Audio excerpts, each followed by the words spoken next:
Most awaited movie కల్కి 2898 AD వచ్చే వారమే ప్రేక్షకుల ముందుకు రాబోతోంది. ఇప్పటికే సెన్సార్ కార్యక్రమాలు కూడా పూర్తి చేసుకుంది. ఈ చిత్రానికి యూఏ సర్టిఫికేట్ వచ్చింది. రన్ టైం వచ్చేసి 2 గంటల 55 నిమిషాలుగా తెలిసింది. అయితే సెన్సార్ రివ్యూని బట్టి చూస్తే ఈ రన్ టైం చాలా తక్కువ అనే మాట వినిపిస్తోంది. ఎందుకంటే సినిమా అంత అద్భుతంగా ఉందట. సెన్సార్ సభ్యులు కల్కి విజువల్స్ చూసి ఆశ్చర్యపోయినట్లుగా తెలుస్తుంది. హాలీవుడ్ స్టాండర్డ్స్ లో విజువల్స్ ఉన్నాయని సెన్సార్ సభ్యులు నిలబడి సినిమా టీమ్ కి స్టాండప్ ఒకేషన్ ఇచ్చినట్లుగా తెలుస్తుంది. ఇండియన్ సినిమాలో ఇలాంటి విజువల్స్ గతంలో ఎప్పుడూ చూడలేదని వారు అభిప్రాయపడినట్టుగా తెలుస్తోంది.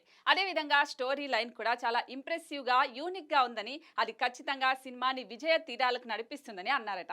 ఇక నటీనటుల పర్ఫార్మెన్స్ విషయానికి వస్తే ముఖ్యంగా భైరవ పాత్రలో ప్రభాస్ అద్భుతంగా నటించాడని చెప్తున్నారు. ప్రభాస్ పాత్రను ఆసక్తికరంగా మలిచిన తీరు ప్రేక్షకులకు బాగా కనెక్ట్ అవుతుందని అంటున్నారు.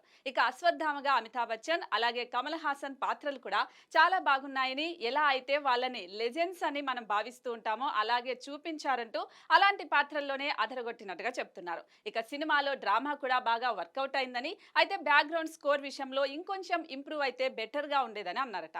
అలాగే పాటలు కాస్త సరిగ్గా సెట్ అవ్వలేదని కూడా చెప్పినట్టుగా తెలుస్తుంది. ఇక ముందు నుంచి వినిపిస్తున్నట్టుగానే ఈ సినిమాలో ఊహించని అతిథి పాత్రలున్నాయని, క్లైమాక్స్ లో ఉన్న ఒక అద్భుతమైన ట్విస్ట్ ఖచ్చితంగా అందరినీ ఆశ్చర్యపరిచేలా ఉంటుందని చెప్తున్నారు. మొత్తంగా కల్కి సెన్సార్ టాక్ మాత్రం అదిరిపోయిందనే చెప్పాలి.